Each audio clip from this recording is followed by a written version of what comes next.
এখানে দেখছি নৃত্য হচ্ছে, টিকটক হচ্ছে। ও মাই গড। ফেজ 2-তে একটি নারকেল বাগান আছে, কিছুটা আইল্যান্ডের মতো। ওখানেই যাচ্ছি। জানি না কতটা সেফ জোন ওটা, কেউ কিছু বলবে কিনা, প্রাইভেট এরিয়া হতে পারে। Guys, welcome to my channel. Right now আমি আছি এখন মালদ্বীপে, অ্যান্ড আমার সাথে আছে একটি বাইসাইকেল। আজকে আমি মালদ্বীপ শহরটা ঘুরবো। অ্যাকচুয়ালি এটা হচ্ছে হলুমাল। ঠিক, হলুমালের দুইটা সেক্টর আছে, একটা হচ্ছে ফেজ 1, ফেজ 2। আজকে আমরা ফেজ 2 যাব। ফেজ 2 যাব ঘুরতে। আমার সহপাঠী সবাই খেলতে গেছে, ক্রিকেট খেলতে গেছে, ওখানেই যাব। এর আগে আমি হলুমালে ফেজ 1-এ আমার একটু ফ্রেন্ড আছে, ফ্রেন্ডের সাথে মিট করব। মিট করার পর তারপর ওখান থেকে ফেজ 2-তে যাব। তো চলুন ঘুরে আসি।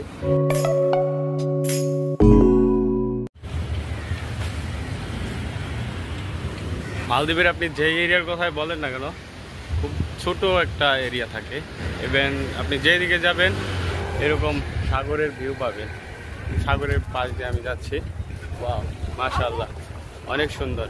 পৃথিবীটা আসলে অনেক সুন্দর যদি আপনি উপভোগ করতে পারেন। মালদ্বীপে যদি আপনি ঘুরেন তাহলে সবসময় সব জায়গায় দেখবেন এরকম সারি সারি স্কুটি। আমাদের বাংলাদেশের মতো, যেমন আমাদের বাংলাদেশে স্কুটি খুবই কম, এরকম জায়গায় আমাদের মতো এরকম বাইক খুবই কম। স্কুটি সব থেকে বেশি, সবাই স্কুটি পছন্দ করে, ছেলে মেয়ে উভয়। ফাইনালি আমি চলে আসছি আমার ফ্রেন্ডের শপের কাছে। আর ও আমার সাইকেলটা রাখতেছে। এখন হচ্ছে আমার ফ্রেন্ড। তো একটা জিনিস কিনবো এখন, কেনার পর তারপরে চলে যাব ফেজ 2। আমার ফ্রেন্ডকে এখন বিদায় দিয়ে আমি চলে আসছি সাগর পাড়ে। সাগর পাড়ের ভিউটা একটু দেখাই আপনাদের। এখন আমরা চলে যাবো ফেজ 2-তে। ফেজ 2-তে ঘুরবো। আর এখন আমাদের ওখানে ক্রিকেট খেলা হচ্ছে, ওইখানে যাব, হয়তো এক ম্যাচ খেলবো, না খেললেও চলে আসবো আর কি আপনাদের দেখিয়ে। ওকে।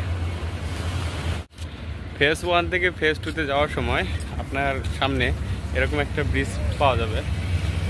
টোটাল 4টা ব্রিজ আছে। 4টা ব্রিজের নিচে এরকম একটা সরু খাল চলে গেছে, খালের মতো, কৃত্রিমভাবে তৈরি আর কি। এটা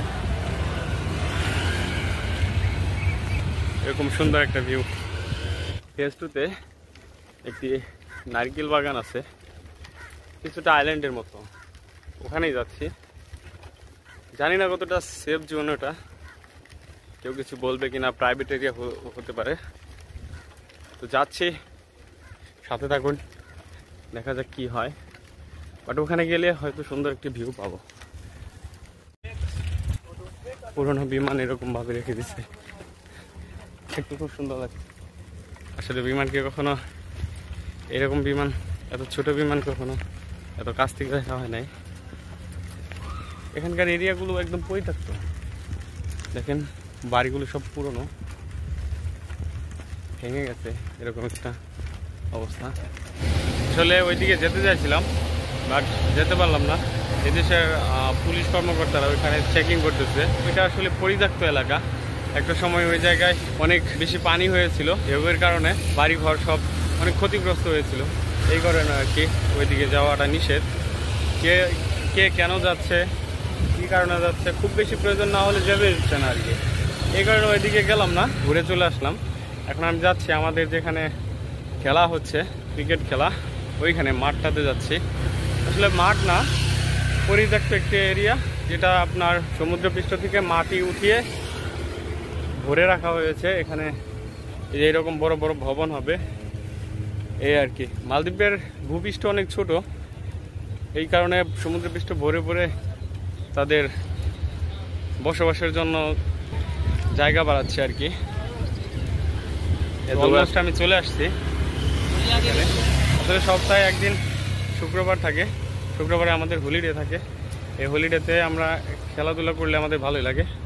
এখানে দেখছি নৃত্য হচ্ছে, টিকটক হচ্ছে। ও মাই গড। ফাইনালি আমি চলে আসছি আমাদের ক্রিকেট খেলার মাঠে। এখানে দেখতে পাচ্ছেন টিকটক করতেছে। এরা সব চায়না অথবা ফিলিপাইন হবে। চায়নার সাথে এদেশের অনেক ভালো একটা সম্পর্ক, বন্ধুত্বপূর্ণ সম্পর্ক। এ হচ্ছে আমাদের খেলার মাঠ আর কি, এখানে খেলা হচ্ছে। এখানে আরো অনেক প্লেয়ার আসতেছে।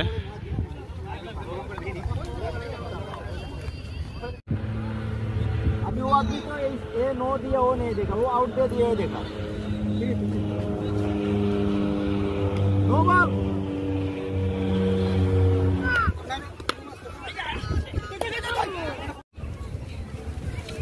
ফেজ টুতে সাগরের ভিউটা দেখুন একবার, অনেক ক্রাউড। ফেজ ওয়ানের থেকে ফেজ টুতে বিচের পারে অনেক ক্রাউড থাকে অলওয়েজ, কারণ এই ভিউটা অনেক সুন্দর এখানকার।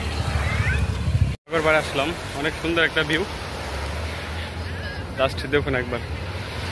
ঝাউ গাছের ভিড়ে সাগর পাড়ে এসে যদি সাগরে পা ভিজাতে না পারি তাহলে কি আর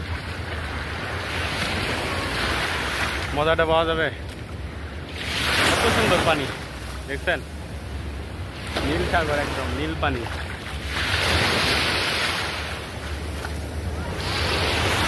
জাস্ট ওয়াও। মালদ্বীপের ভিউটা অনেক সুন্দর সত্যি।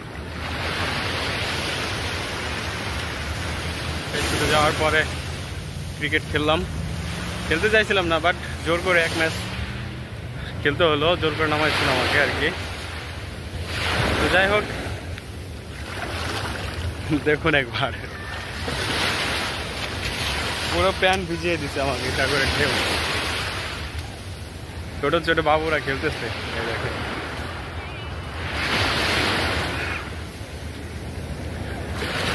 সাগর পাড়ে আসলে মনটা ফ্রেশ হয়ে যায়।